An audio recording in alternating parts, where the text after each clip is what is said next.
Assalamualaikum. Perkenalkan, nama saya Ronald dari Mowa.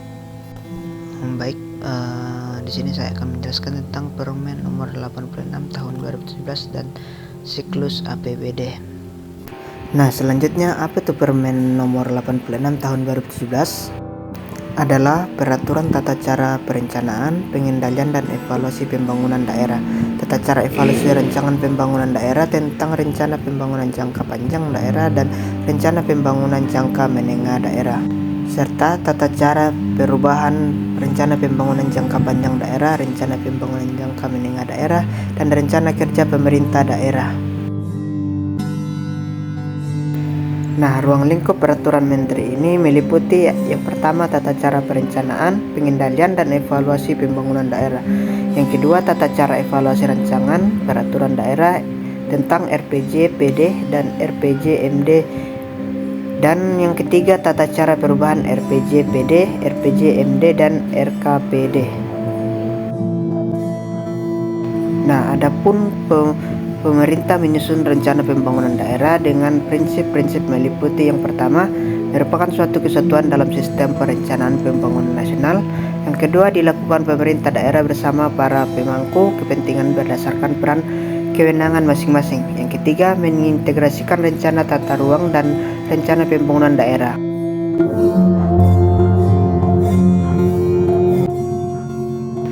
Nah, rancangan pembangunan daerah sebagaimana dimaksud dalam pasal 4 dirumuskan secara yang pertama ada transparan, yang kedua responsif, yang ketiga efisien, yang keempat efektif, yang kelima akuntabel, yang keenam partisipatif, yang ketujuh terstruktur, yang kedelapan pengendalian, yang kesembilan berwawasan tinggi, dan yang kesepuluh berkelanjutan.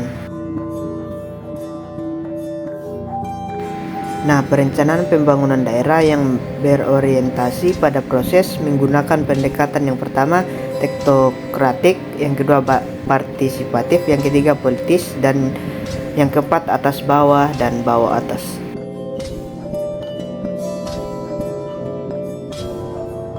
Selanjutnya, apa itu siklus APBD? Siklus APBD dapat diartikan sebagai rangkaian kegiatan yang berawal dari perencanaan dan penganggaran sampai dengan pertanggungjawaban APBD yang berulang dengan setiap tetap dan teratur setiap tahun anggaran.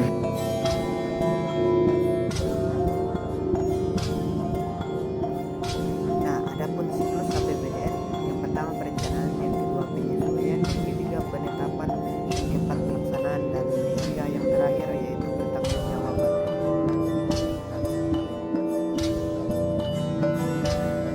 Selanjutnya, struktur APBD menurut PP nomor 71 tahun 2020 tentang standar akuntansi pemerintah berupa penyesuaian sistem laporan struktur APBD meliputi pendapatan daerah dan negara dan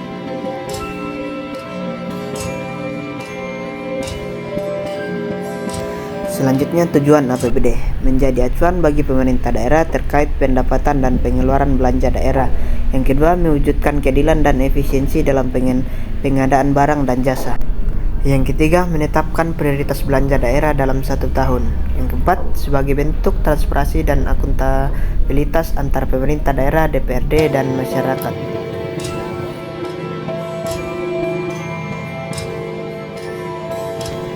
Kesimpulan dari materi di atas, kita dapat menyimpulkan bahwa Permen dan siklus APBD memiliki hubungan yang sama dan penerapan yang sama, di mana siklus APBD yang baik merupakan fondasi penting dalam pengelolaan keuangan pemerintah daerah.